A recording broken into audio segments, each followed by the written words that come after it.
coming today, by the way. Thank you. You're welcome. You're welcome. Welcome to the Sunday service of the Association of Universal Philosophies Church to God. And I'm so happy to be here today, and I'm so glad to see you. And it's a beautiful, beautiful November day, and the weather's perfect, and it's a glorious day. So, usually we start with a song that most people know, and you can sing along if you want to. It's Right. Kumbaya, because people learn it in scouts and around in different places. And it means come by here. So we're inviting God to come by here. Kumbaya, Lord, Kumbaya, Kumbaya, Lord, Kumbaya, Kumbaya, Lord, Kumbaya, oh Lord, Kumbaya. Someone singing, Lord, Kumbaya. Someone singing, Lord, Kumbaya. Someone singing, Lord, Kumbaya. Oh Lord, Kumbaya. Someone's praying, Lord, Kumbaya. Someone's praying, Lord, Kumbaya. Someone's praying, Lord, Kumbaya. Oh Lord, Kumbaya. Then we often open with the Lord's Prayer because that's a prayer that many people know. So if you want to join, we'll say it together. All right. Our Father, who art in heaven, hallowed be thy name. Thy kingdom come, thy will be done on earth as it is in heaven. Give us this day our daily bread, and forgive us our trespasses, as we forgive those who trespass against us. And lead us not into temptation, but deliver us from evil. For thine is the kingdom, and the power, and the glory, forever and ever. Amen. Amen. Well, I know that preparing is an important thing to many of us. And so I thought I would share some things on preparing for the famine that have been said. And they just go in order by date, so they don't always flow easily. But I think overall we'll learn something today, and it might help you understand why I'm interested in following this guidance, why I'm interested in preparing.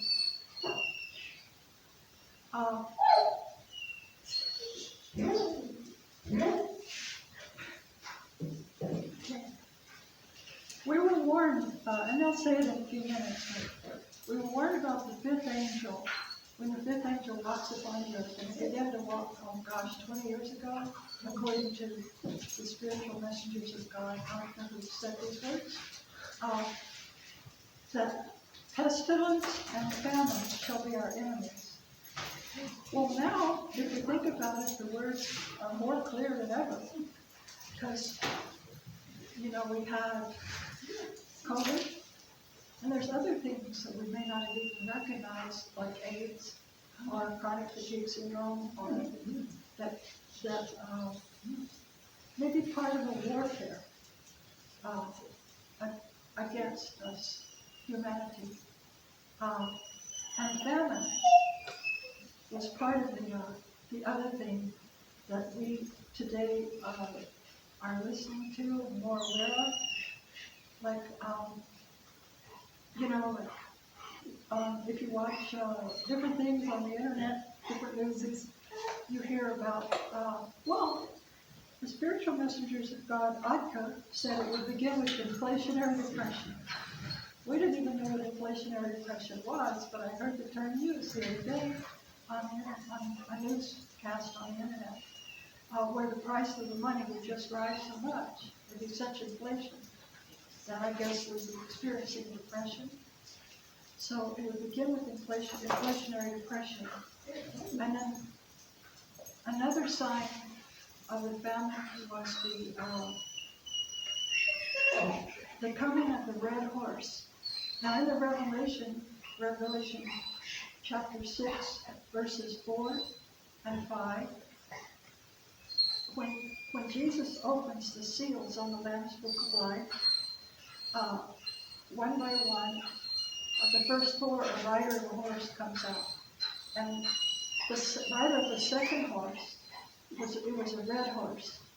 And he was given a sword to take peace from the earth. And they spoke about it in 1970. They talked about in Vietnam, the war in Vietnam, but that it would be in another place too, in Israel, which, we didn't even think about that in those days, in 1970. But gradually they talked about it through the years. They talked a lot about Israel. Ray had a dream in 1973, but they actually were speaking about it they were tape recording it when they spoke through his unconscious body when he walked up a stairway to God. He left his body. The spiritual messengers of God will come down that same way, enter into his body and speak to us. And that's how he got these messages that we take for many of them. But they were around all the time, and they were in him, but they were around also, and guided us too. So what happened in the thing that talked about the red horse, and in 73, that was October 27, 1973, when they had the Yom Kippur 6-day war in Israel. And I'm not sure how it was going to go, but they used to caution us two times before that there was a possibility of nuclear war or World War III. But these things we prayed about, and many people prayed about, and many people did what was necessary, and the plans were averted or pushed forth as we were told they could be. So, but the dream Ray had, the vision he had, which they also spoke of beforehand, was that the fuse was lit in France and burning slowly toward Israel. And when it hits Israel, if we're not careful, it could ignite the world. Well, many people wonder if we're at that point today. Some people say we're closer to nuclear war than we've ever been. But we were told to pray. And pray that the seventh seal not be opened. That would include nuclear war. And we prayed a lot about that. In fact, let's pray today. So it was, Ray spoke about it. It hadn't been decided yet which way the world would go. He spoke about that for the next, from 73 until he died in 2000. So even at his last annual meeting here in 2000, October 5th, 2000, which was the days of awe, or the days of repentance between Rosh Hashanah, the head of the new year, and Yom Kippur, which would be the Day of Atonement, or some call it the Day of Judgment.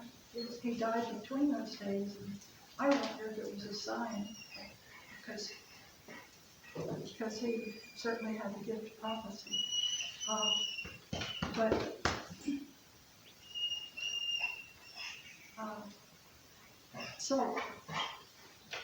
So anyway, he would tell us that it hadn't been decided yet which way the world would go. And of course, none of us listening really knew what he meant, but we heard him say it. And so now, it sort of seems like it still hasn't been decided yet which way the world will go. Not by God, but by man. Because it's up to people which way the world goes, we're told. That if we prepare a way for the coming of the Messiah within our hearts and minds, and we don't show prejudice toward anyone, and we listen to the teachings, follow the Ten Commandments, however one in their own way has learned to be closest to God. Everybody has teachings. Well, if we follow those teachings, then we won't have any place in our heart for hatred or making war, racism, fighting among religions, those sort of things. And so that's why they came, that we would hear that God, a message from God through his messengers, and know that he loves us so much that he wants to give us the gift of the coming of the Messiah and 1,000 years of peace on earth. But we must first prepare a way within ourselves. So I guess that's what Ray meant when hadn't been decided yet which way the world will go. 1,000 years of peace on earth, as God counts, and each day is 1,000 years, or 3,000 years of darkness, barbarianism, and killing. It hadn't been decided yet which way the world will go. So we hear some pretty evil people making plans for our world. I guess they were making plans back then, we just didn't know. But we were warned from time to time, and none of us understood. You know, when this activity took place, we might be told about the Antichrist, but we didn't understand the prophecy, what was being said. Like the giving away, the first rumbling of the Antichrist, we were told, was the giving away Panama. Jimmy Carter went down in 77, and he gave Panama away from the United States to, I guess, to the Panamanian country. And at about the same time, the second rumbling of the Antichrist was when in Israel, remember in 1977, they had the Camp David Accords where they were working to bring peace, and Jimmy Carter was instrumental in getting Menachem Begin and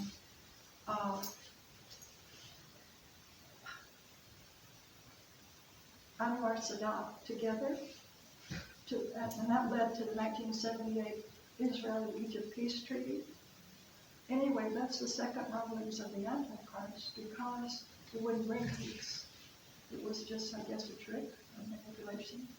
So now we have Israel being in the center of the news, I guess. But, and we stand still on the brink, you know. So, I guess I'd like to pray, if you'd like to join me in prayer. And there's a couple of things that Ray taught us to pray that I pray people don't understand why I say it. But right now, you see, if the United States falls, then the rest of the world will follow by those people who want to rule the world. So the United States sort of stands in the way. And so there's a lot of plans to bring it down. And so we were asked to pray when I'm about to pray. You can join me if you want. Please, Father, bless and protect America. God bless and protect America and avert the plans of the enemy. God bless and protect Israel and avert the plans of the enemy. I pray that the seventh seal not be opened. So I pray that consistently and ask that God will hear our prayers. Because they say all that stands between this is that they see it is one nation under God. They see a handful, but even that is precious to God. He still has a covenant with the founding of this nation, one nation under God. So, how does that get us to inflationary depression? And, it would start as an inflationary depression, a famine, and then the Mideast crisis, which we saw slowly being built and put in place over the last, since 1970, when Yasser Arafat had the Black September War in 70, and that's when the spiritual messengers of God talked about it first. But they said, well, let me tell you what they said, because back then, no one really understood what they were talking about. The prophecies didn't even sound, nobody knew. But now it sounds like the news, So I guess that it just is when the time comes, you hear the signs, like Jesus said about knowing, watching a fig tree and knowing the seasons. And when the seasons are there, you know when it's summer and when the blossoms come. So it is with the coming of the Son of Man. We'll recognize the signs. So that's why I asked if you would read the Christmas newsletter, because it's about the coming of the Messiah. And but all this leads up to it. It comes before. And it doesn't have to be this way. We could change it, but otherwise there are plans that are put in place, the inflationary depression and wars and rumors of wars in the Mideast. So April 29th, 1970,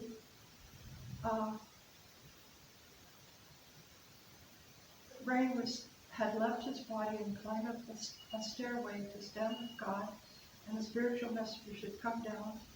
And the person reading the questions said, "Do you have something for us?" And they answered, "As I've said before, the time of the red horse is here. I've said that the horse will attack the bear," in Russian. "Now I will warn thee that the eagle, USA, shall join the bear. The fuse is lit, and as it burns, it may consume thy earth. As in all things, a free choice, there are chances that this still shall not happen. But from the extra clause the eagle will attach to itself, it does not look like it shall avoid these wars. Therefore the crucial time shall be in the next 10 years. Now that's really hard to try to interpret prophecy, so I'll give you my take on it, but I may be wrong. In the next 10 years from 1970, what happened? Well, I just mentioned the first rumblings of the Antichrist when the Panama was given away and the peace process began in the Middle East with the Israeli-Egypt peace treaty.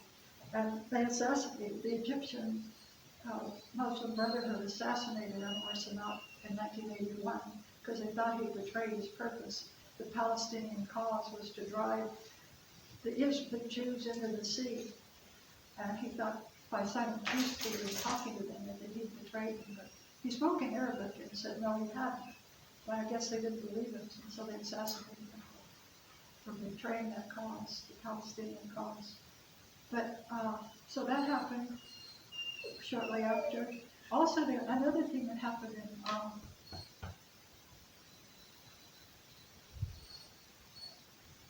well, it was later, I think in 1988, but anyway, I think we got involved in Afghanistan.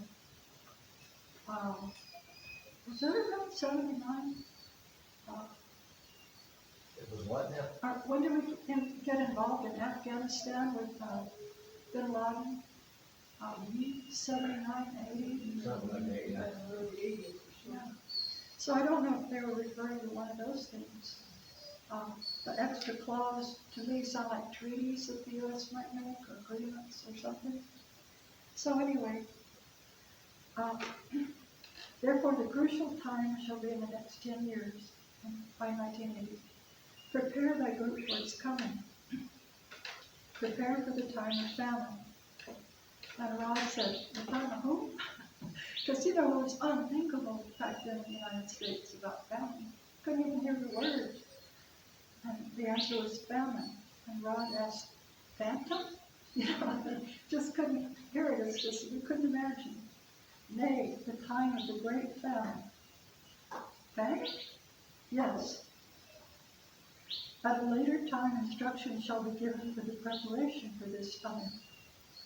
And so what I've collected is more than I can read in a service, but I'll read the first couple of years of the instructions for preparing for the famine. Not that it has to be, but that it could be. That if you prepare, good, it doesn't happen, at least you're prepared. So at May 1st, May 1st was the same day, 1970, that Henry Kissinger said, what did he say? Control the money and you control what is, I can't, oh, it's up here at the front. He said, who controls the food supply controls the people. Who controls the energy can control whole continents. Who controls money can control the world. And Henry Kissinger was Nixon's security advisor, I think. And he's the one who wrote the first document, the CIA, about depopulating part of the earth, and that there were too many people, and that they saw it as a threat. So they were going to depopulate the third world countries first. Just to let you know when the plans begin, you know? Right. Because we didn't know anything about it. So let's see. So coincidentally, that was the same day he said that, when the spiritual messengers of God were asked about some information on the storing of food in preparation for the famine. And they answered, yes, this should be done. But in that preparation, store seed. Store it preferably in airtight containers that no air may enter. Store also in containers no flour. Store either rice or corn. This also, if possible, the air should be taken from the containers that it's stored in. The preparing of certain fruits and vegetables, as I call it, either in canned goods. Also, they should get a script of the known herbs of that location. Which location? The one around thee of both the desert and highlands, preferably the highland. This will be safer in the days of famine. All right, what will cause this famine? Man shall cause this famine. I remember back in those days, I doubt that they got buried underground. There were going to be underground storage sheds, but I don't think the food made it. But we used to buy those 1 gallon paint cans, Ray used to buy, and we put the food in there, dried food, because they didn't have freeze-dried food back then. And they would put in carbon dioxide and let it take the air out, and then we would seal it. But people came up with so many different ways to store food, you know. Now we got so much more. So then let's see.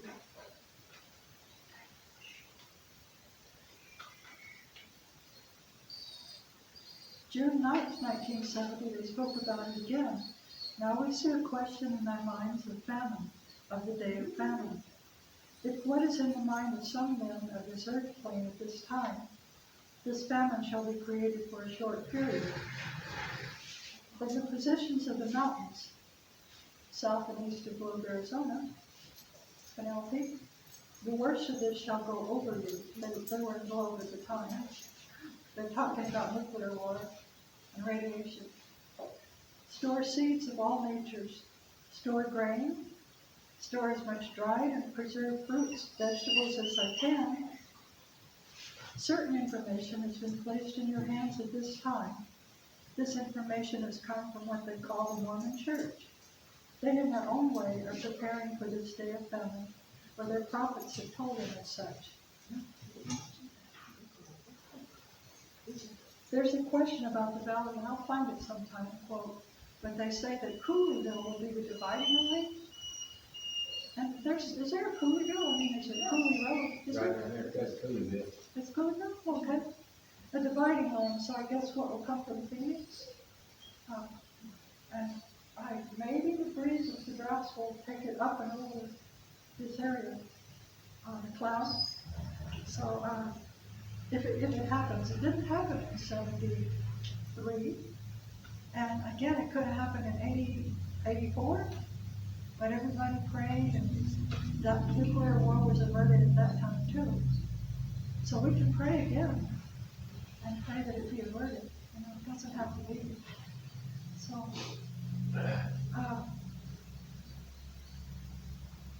So October 5th, 1970, At this time, could you give us any more information as to the storing of food and our storing of water? At this time in which thou should ask, we have said unto you, store of the seed, store of the dry fruits or vegetables, store in such a way that thou may replant and regrow and replenish your earth. Remember, the time we prepare you for is a time that man shall make, not our Father. The time we prepare you for is the time of one, in the time of the Messiah. This is the time of our Father. For this time all you shall need shall be furnished you. But for the time of the beast, prepare for this time. The time shall be lean, a few months. And during this time shall be known in your time as 4 years, 6 months. During this time you should be prepared to provide for yourselves.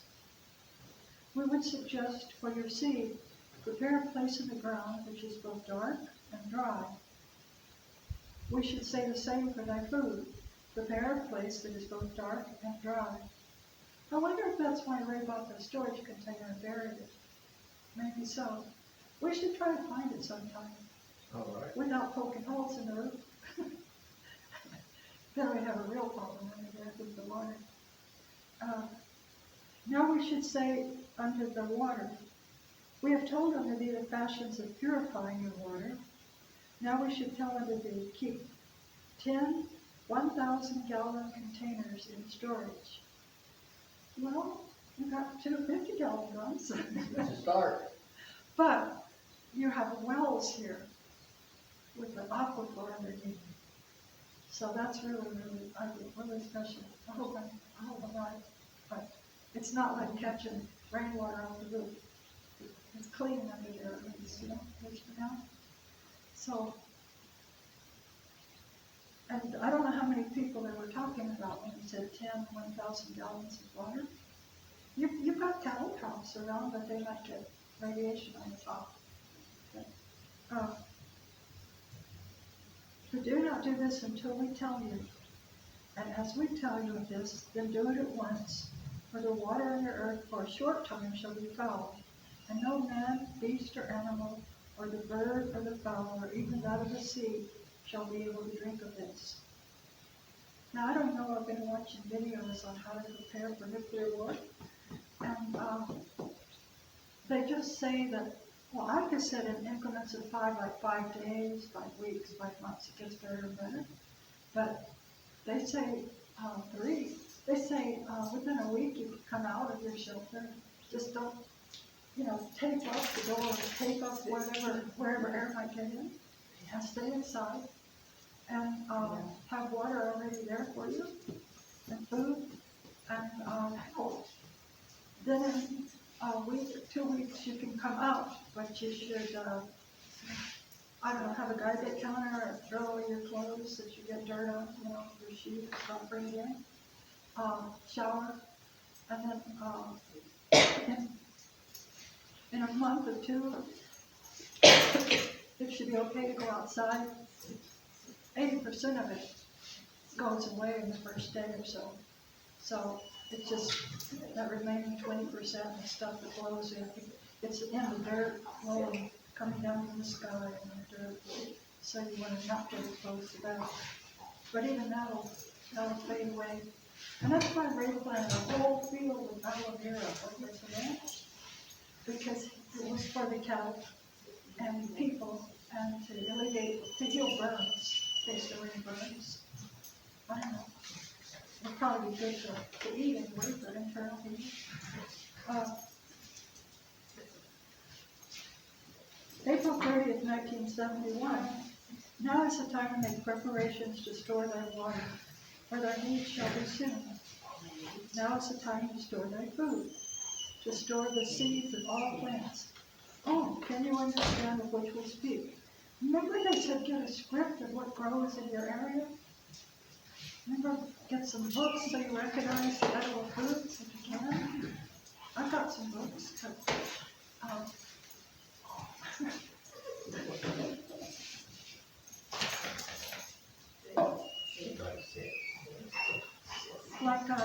I guess there's jojoba that grows up on the mountain.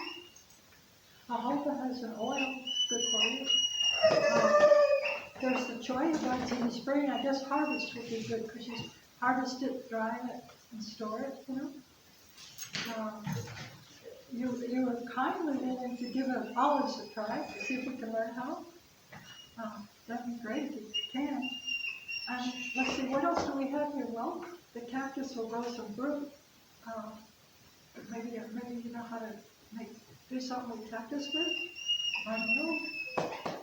Aloe vera is edible, just don't eat too much of it. You know, it's a little hard on the kidneys. Hackberries are edible. Yeah, sure. And I would imagine that around here that people know what grows that's edible, but maybe y'all haven't really thought about it.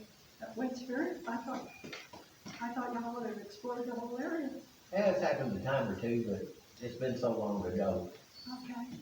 So maybe you could ask people, maybe somebody knows.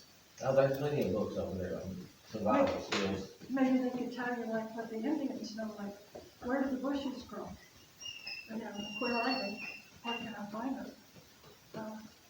So spring, of course, you've got all these wild greens everywhere. So much of this is going to be edible in springtime. But in the summer, you know, then it's already, you need to have to store your stuff. But okay. So May 2nd, 1971, prepare thee for the famine. Store the food for each man, woman, and child upon thy earth. Store food for 1 year of your calendar. Store seeds that they might replant and replenish the earth. Store the seed of knowledge that thou may take this on to thy descendants of all forms. Store pure drinking water, and this should be done to sustain thee for 6 months. Store farm implements, tools of all natures and kinds. Like in Tucson, all I have is barrels. That's the only way I could store water, you know? Because it's 300 feet down to the nearest water, and it's illegal for me to drill. So, May 2nd, 1971, of the storing of the food for the famine, I have one short question. We are now storing dehydrated and freeze-dried foods. Is this bad?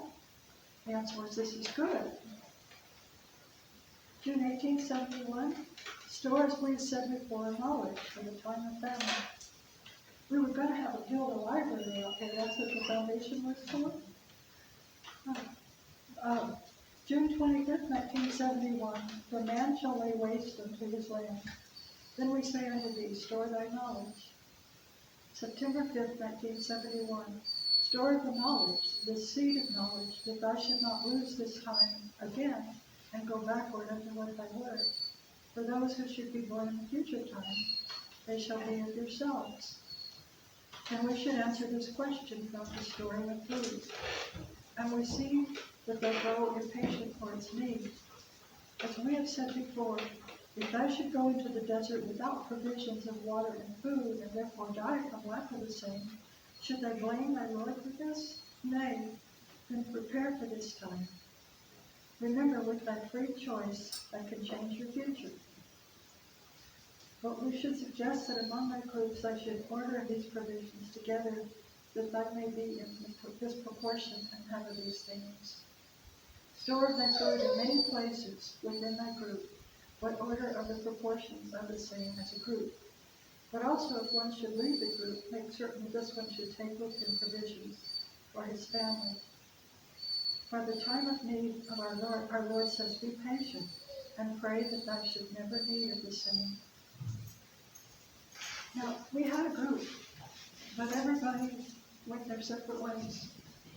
And one time there were 600 members, not in this area, but 600 members.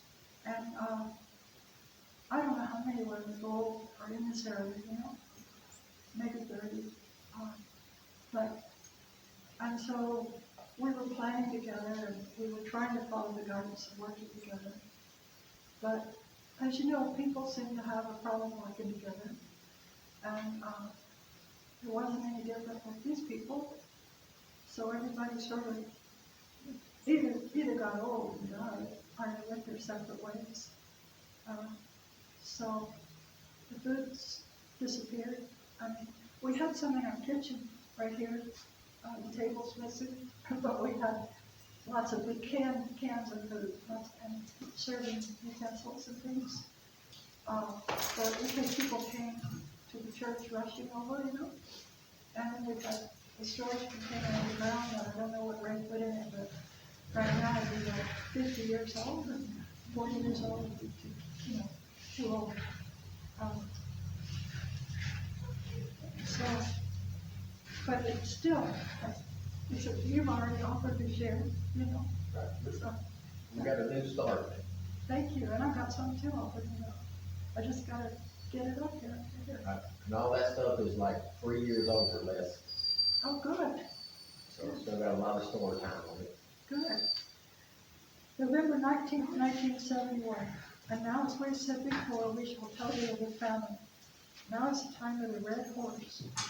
But if the eagle, USA, should fly first, if the eagle should guard and do the duty that it was made to perform, we see in the minds of some of your people who thought not to protect that proportion of Israel. This must happen, for it is part of God's plan. But the fuse is lit in that proportion known as France, and it's going steadily toward Israel. If this should ignite, so should your world ignite. And we say unto these people of your group, prepare now for the famine. Prepare a way for others. Store the feed, store the seed. Do this in a gradual manner, and fear not, for the angel of God hovers above thee. So, why is it part of God's plan that the United States protect Israel? A lot of people in the news kind of fight about that. But they have said, it's in prophecy, that, and they've said it, that the Messiah will, the Israel nation in their despair shall kneel before their Messiah in truth and know he is their Messiah. So they'll be the first to see him in their despair. And so I guess they may be having a lot of war coming their way or something. They'll be in despair, and the Messiah will appear to them first. And then the rest of the world will see him. So he will appear in Israel first. And therefore, part of God's plan is that he be protected, not murdered over there. Not killed because the United States didn't protect Israel. It wasn't enough strength. They say Israel, I saw in the news yesterday that they didn't think Israel would make it by itself against all those others massed against it. And so that was part of God's plan, that the eagle protect Israel because the Messiah shall appear there first. And that's why I pray for Israel, because I'm praying for the coming of the Messiah.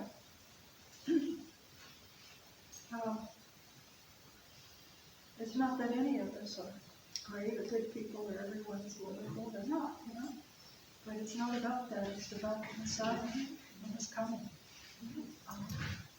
And that they will see him first in their despair. March 30th.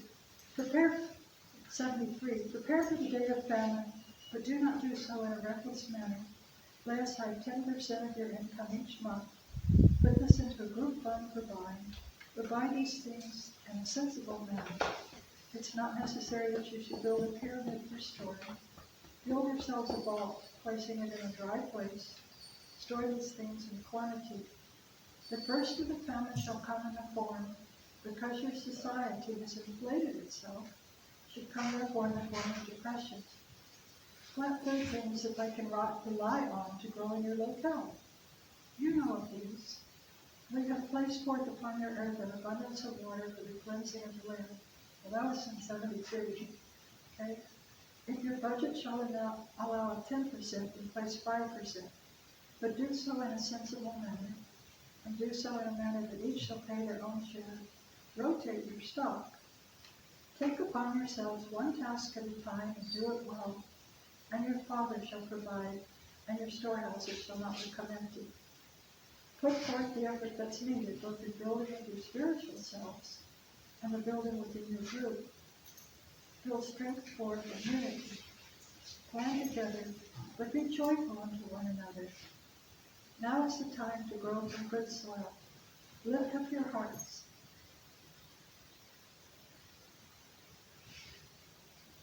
Person had a question about the Depression in 73.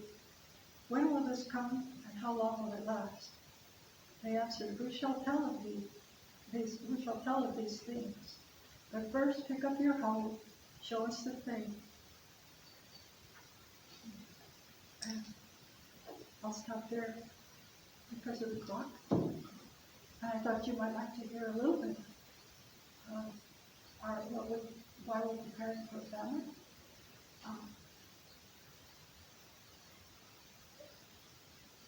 Father, may thy will be done on earth as it is in heaven. Please, Father, I pray that the Senate seal might be open. God bless and protect America and avert the plans of the enemy. God bless and protect Israel and avert the plans of the enemy. Please, God, guide us. Provide for our needs. Provide for our needs and nourish our souls as well. And help us to prepare a way in our hearts for the coming of the Messiah, that we will recognize him and welcome him when he comes. Amen.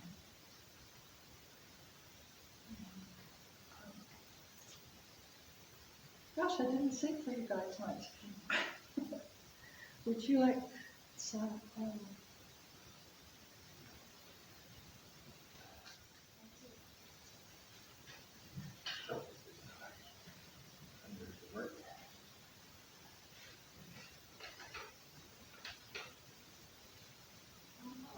The life shall be your body, soul, spirit, and immortal body, and the bread shall be the gift of life that comes from God through an age of Adam, that all may be whole.